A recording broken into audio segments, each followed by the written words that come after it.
We are delighted to have you listen to Dr. Osbert Ajagu's ministration. We are confident that same will help you navigate successfully issues of life and be heaven-bound in the fullness of time. In Jesus' name. I will lift up my eyes unto the hills, from where cometh my help. My help comes from the Lord, who made heaven and earth. He will not suffer my foot to be moved. He that keep me will not slumber. Behold, he that keep Israel shall not slumber or sleep. The Lord is my keeper. The Lord is my shade upon my right hand. The sun shall not smite me by day, nor the moon by night. The Lord shall preserve me from all evils. I want you to repeat that one. The Lord shall preserve me from all evil. He shall preserve my soul. The Lord shall preserve my going out and my coming in from this time forth and even forevermore. For how long? For how long? To God be the glory. Amen. You can be seated. God has been ministering to me that we should make it more interactive so that people can learn.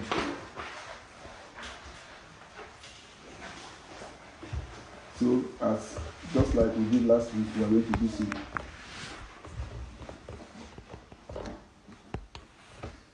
I've titled today's sharing Move Forward. Can anybody tell me what move forward means? Moving forward. We know the meaning, but biblically speaking, from the throne of grace, what does it mean? Anybody? Faithfulness. Good, faithfulness. Next one. You want to say something, my small friend? What do you want to say? Fruitfulness. What did you say? Fruitfulness. Oh, okay, good. Any other person? Dr. Wallace defines it from medical perspective. When you move forward, in terms of the throne of grace, you have moved from a place of darkness to a place of light. Hallelujah. Any other definition or contribution? Progress. Progress. Moving forward, so in the biblical sense, it's moving forward in your faith, progress in your faith. It's one part of your faith life to the other. Okay, good. Any other definition? And the things of God, moving forward, we're getting to know God more. Good. Getting deeper in the things of God. Fantastic. Any other one? The last contribution?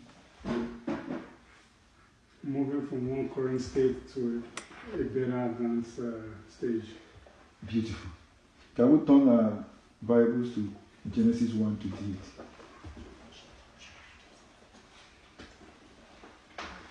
Are we there?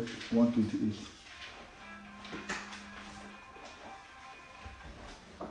Good. Are we all there? 1:28. Yeah.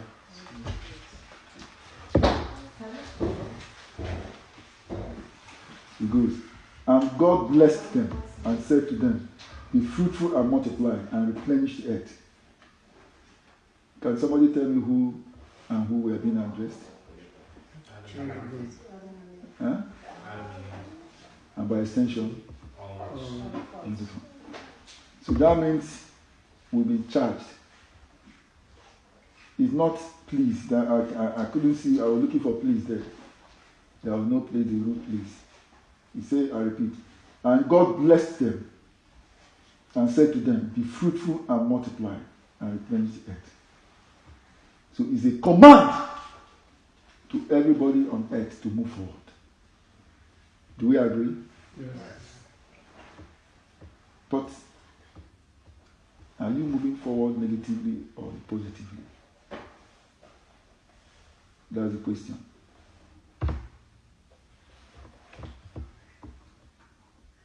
What is permanent on earth is change.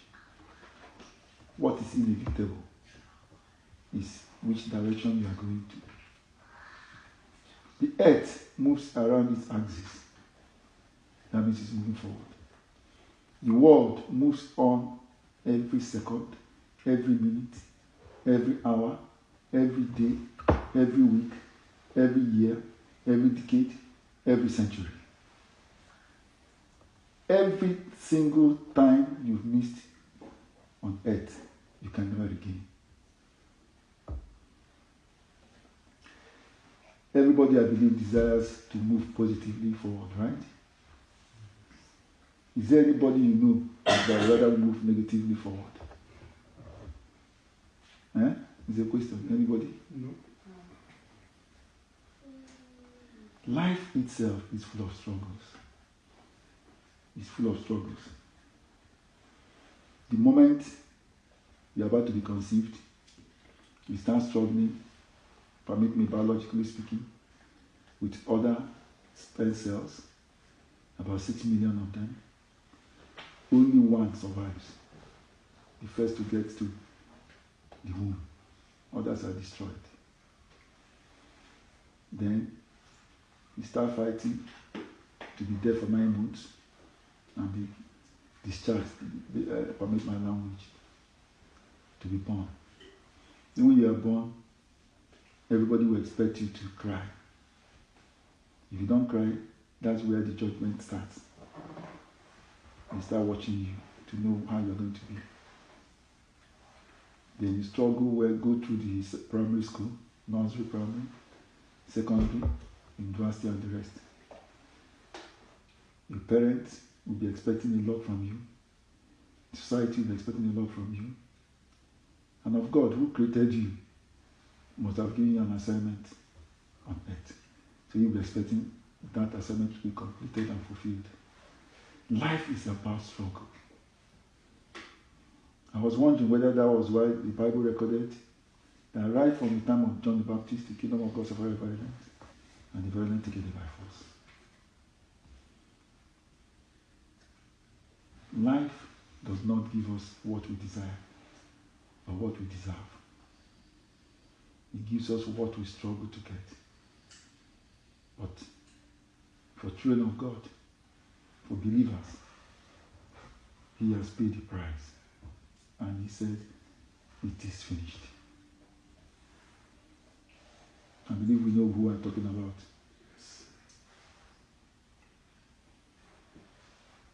How do we struggle through life to make it? We are aware that He did not create us to be dependent of Him. That's why it's written that though the afflictions of the righteous are numerous, but He delivers him from them all. And went further to say, though the human heart is desperately wicked, but is subject to Him. Is subject to Him.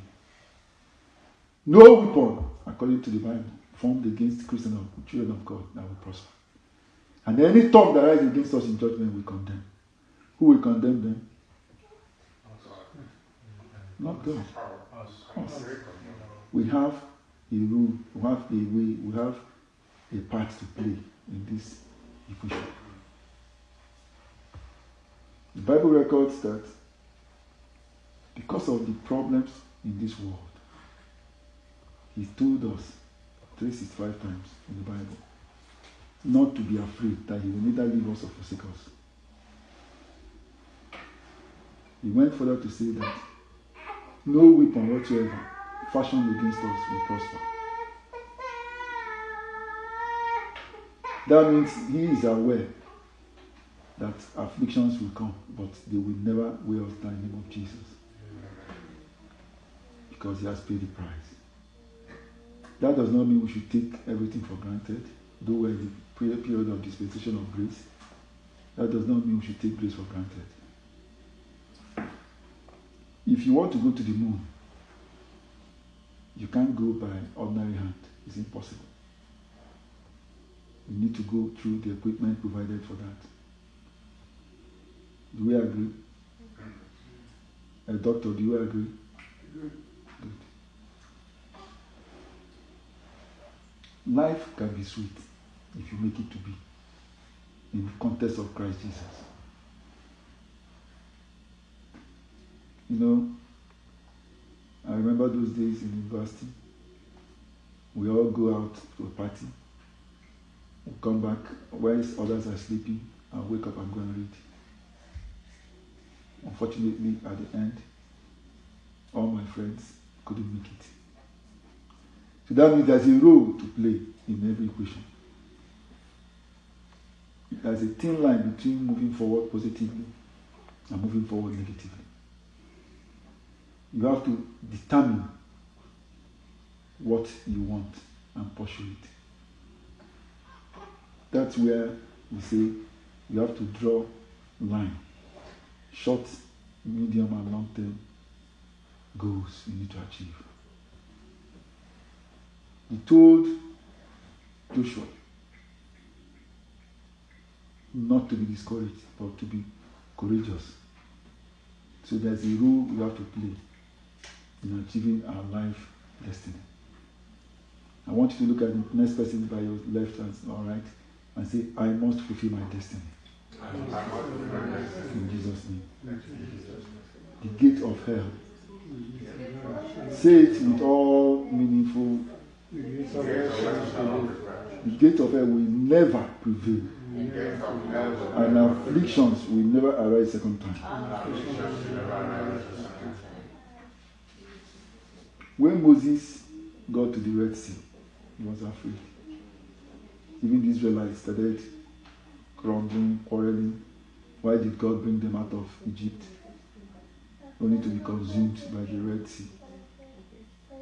He told Moses, move forward. Move forward. His strength is made manifest in our weakness. One thing that I gathered from that particular story, I found out it was not even when Moses struck the Red Sea as commanded. Because the Red Sea started dividing from the other end. That means before Moses struck, he had already acted, but Moses don't know. If God sends you any errand or reveals anything to you, he will never tell you how to get there because he assumed and knows his grace is sufficient for you. But he will tell you and show you the end. Weeping may endure all night, but cometh happiness, joy in the morning. That is our portion in the name of Jesus. Amen. So how do you do it? By strength, the Bible quotes, shall no man prevail. No matter the circumstance you find yourself, believe is aware of that. And at the appropriate time, he will come and help you out. He's just testing your faith. No wonder the Bible records that he who sits at the heaven laughs. If you are playing a game, a video, or let's assume, like yesterday, the Raptors won. If you go and replay it, you won't be too anxious. As a matter of fact, you won't be anxious because you already know the end from the beginning. He is the God that knows the end from the beginning and the beginning from the end. The latest statistics show that we have 7.8 billion people on Earth. And as we are aware, no two fingerprints are the same. That means for every one of us, there's a purpose. If you are not important in the equation, you won't be on Earth. So what do? We strive as much as we can to move forward positively. By doing that which can edify God, and in return He will bless us richly. This is our portion in the land of the living. Amen. There is need for you to prioritize your short, medium, and long-term goals. First, you put God first in everything. Those who put their trust in God will never go disappointed. He's a rewarder of those who diligently, I repeat, diligently seek Him. He said, pray without ceasing. In due season you reap. I tell people that the best time to pray, even though you're supposed to pray every time, is when things are rough. But the truth is, pray when things are bad and when things are good. You don't prepare for war when you're at the war front. You prepare for war when you're in your house. You study strategizing when you're heading school. That is our portion in the land of the living. Amen. People tend to misallocate, permit me to use the language, priorities. God first. Anything you plan to do on earth, take it before God for His blessing. He knows your capability more than you know of yourself. He created you. And as a matter of fact, loves you more than you love yourself. I see people who smoke, drink all kinds of alcoholic beverage and get drunk. They don't love themselves. God said, your heart and body are His temple. You should not consume anything that is filthy, that will make you useless. I once asked a girl, why do you smoke? She said she can't help it. It's been said by the authorities, by the specialists, that every stick of cigarette you smoke shortens your life by 5 minutes. She said she's aware. So you know your life is going, and at the same time you keep on wasting it. That shows the person is dementia, or does not like himself. God keep on telling you, don't do this, don't do this, don't do this. You keep on doing it. For every man and woman is appointed to die once after the judgment. From today onwards, we decree that we will do that which only that can please God in Jesus' name. Amen. If you put God first in everything you do, the rest He will take care of. I repeat, if you put Him first in everything you do, the rest He will take care of. And that's the truth. The second importance in terms of priority is our families. Our families, because why? God created Adam and Eve before He told them to go and till the floor, till the ground and multiply. So our families come first before our career. Why? Because when your family is intact and you're happy, you have enough time and energy to do the rest. So it's very, very important we take our families sacrosanct after God. Career. You need an effective and efficient career to survive. The Bible records that he who can't fend for his family is an infidel. And went further to say to the man that you should provide for your family. It's not that women can't, but that was injunction from God.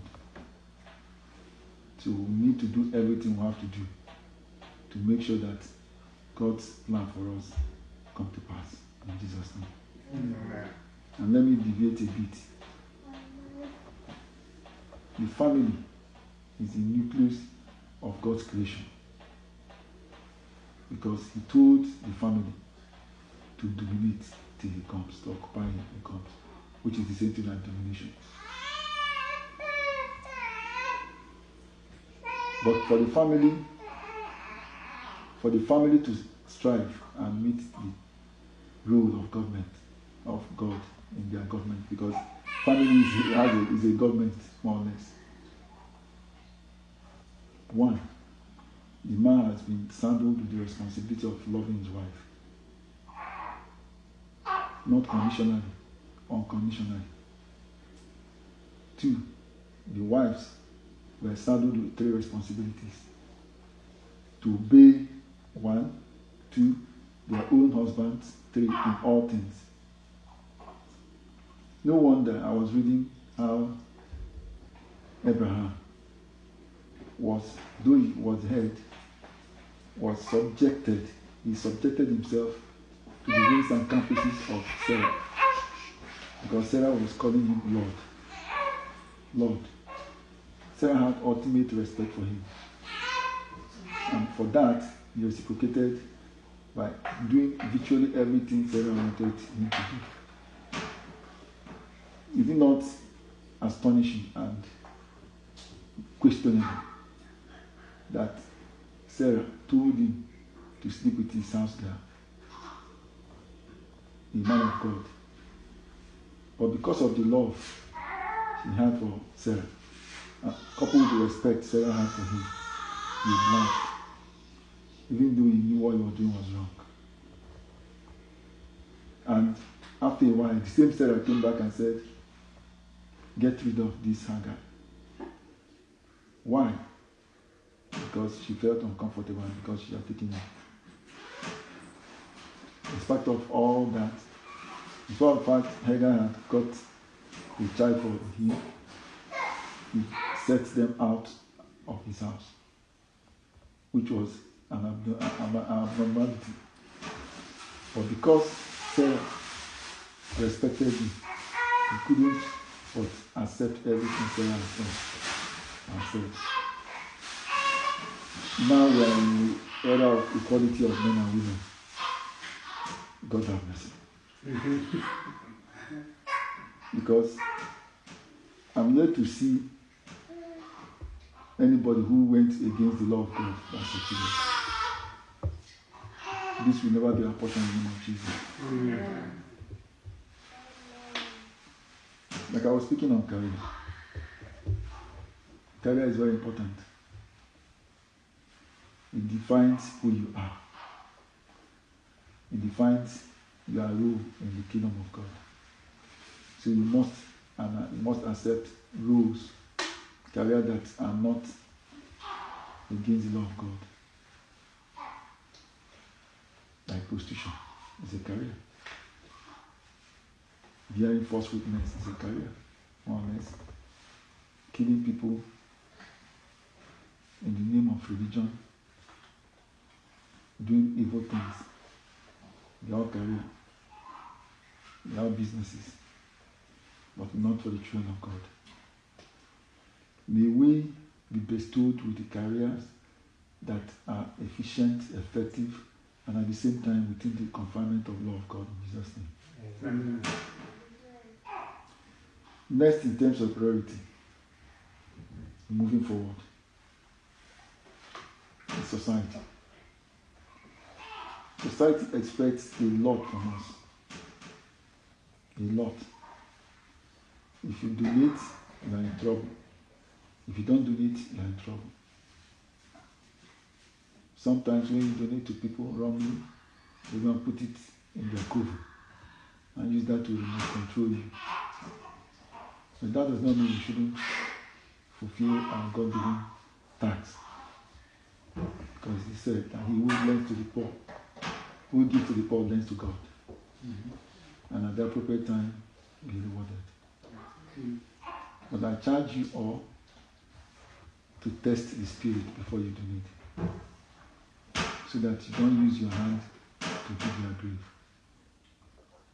It's good to support God's work, of course, genuine God's work. At the same time, it's good to support the poor, but you should have discerning spirit to know what to do.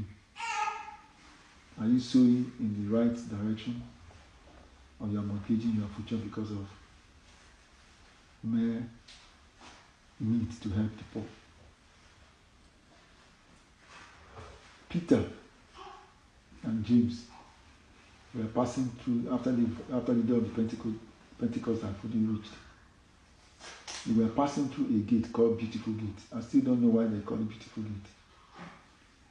They met a lame man, a cripple. The cripple said, "Give me hand." Peter said, "Money I don't have, but what I have I'll give you." And lo and behold, he said, "In the name of Jesus Christ, the Lord, arise and walk." And the man became whole immediately. So, No matter the pressure from society, have discerning spirit to know what to support. If you support anti-God project knowingly, that means you're against the law of God. That is not a portion in Jesus' name. In all this, whether you are in the career, service, or society, the most important thing is what impact are you making towards God's kingdom? Because God won't judge us by the amount of money we make while on earth, but the quality and the quantity of things we did to enhance His kingdom. It is written, in the last days, even the elect may be deceived.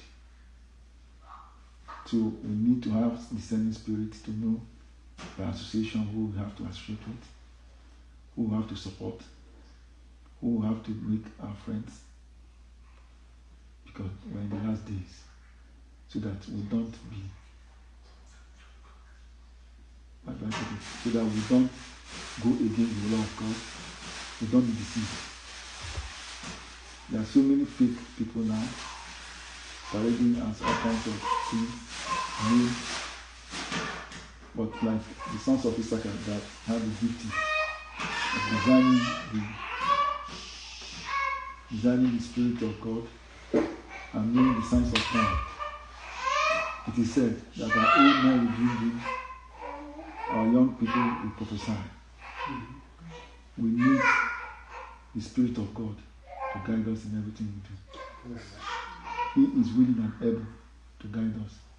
No wonder the Bible records that the footsteps of the righteous are ordered by God. Mm-hmm. We should continually seek Him in all ramifications. He said, wisdom is the principal thing. But in getting wisdom, get knowledge and understanding. And those who lack wisdom should seek from Him who gives in abundance. We covet the wisdom of Solomon in Jesus' name. We covet the stamina and the strength of Samson in Jesus' name. We covet the blessings of Abraham in Jesus' name. We covet the humility, the friendship between God and Abraham to ourselves in the name of Jesus. Amen. We covet everything about Christ in the name of Jesus. Amen. We wash ourselves with the blood of Jesus. Amen. We covet the power behind the resurrection of the Lord Jesus Christ. Amen. And nothing shall by any means, even though we eat poison and step on scorpions, hurt us in the name of Jesus. Amen. It is well with us now. Amen. In Jesus' name. Amen. For more information and prayer requests, feel free to email us at pentiumministries@gmail.com. Thank you.